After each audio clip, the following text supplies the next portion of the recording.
Maithili express की शानदार प्रस्तुति।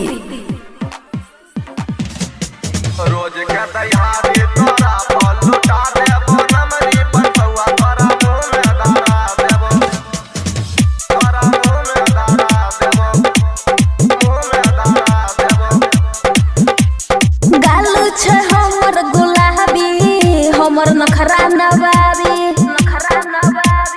हमरा देखी के सब छौरा के बढ़े छे बेताबी। गालू छे हमर गुलाबी हमर नखरा नवाबी हमरा देखी के सब छौरा के बढ़े छे बेताबी। पागल हो जाए भी जब लहंगा उठाई देबो हे रे सुन सुन सुन। रोज के दहाड़ी तोरा पर लुटा देबो नमरी पंचवा तोरा मुंह में धरा देबो। रोज के दहाड़ी तोरा पर लुटा देबो नमरी पंचवा तोरा मुंह में धरा देबो। खुशी रिकॉर्डिंग स्टूडियो बलुआहा। रोज के दहाड़ी तोरा पर लुटा देबो नमरी पंचवा तोरा मुंह में धरा देबो तोरा मुंह में धरा देबो मुंह में धरा देबो। हमर अखिया शराबी छे होठला ले लाल तोरा होठवा पर कितना बेले छौरा हलाल तोरा होठवा पर कितना बेले छौरा हलाल। हमर अखिया शराबी छे होठला ले लाल तोरा होठवा पर कितना छौरा बेले हलाल। हो से उड़ जे तो तोहर सामान जब देखाई देबो।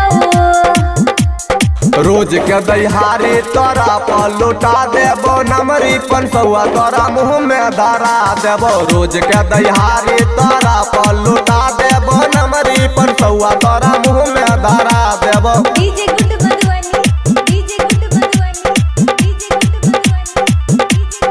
रोज के दहाड़ी तोरा पर लुटा देबो नमरी पंचवा तोरा मुंह में धरा देबो तोरा मुंह में धरा देबो मुंह में धरा देबो। हमरा देखी के नियत नहीं करे खराब ऐसन बोली के दिल में लगावे न याद ऐसन बोली के दिल में लगावे न याद। हमरा देखी के नियत नहीं करे खराब ऐसन बोली के दिल में लगावे न याद।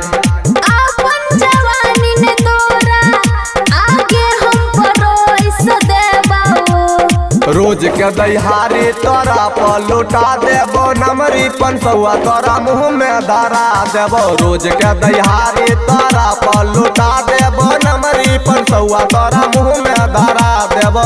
खुशी रिकॉर्डिंग स्टूडियो बलुआहा।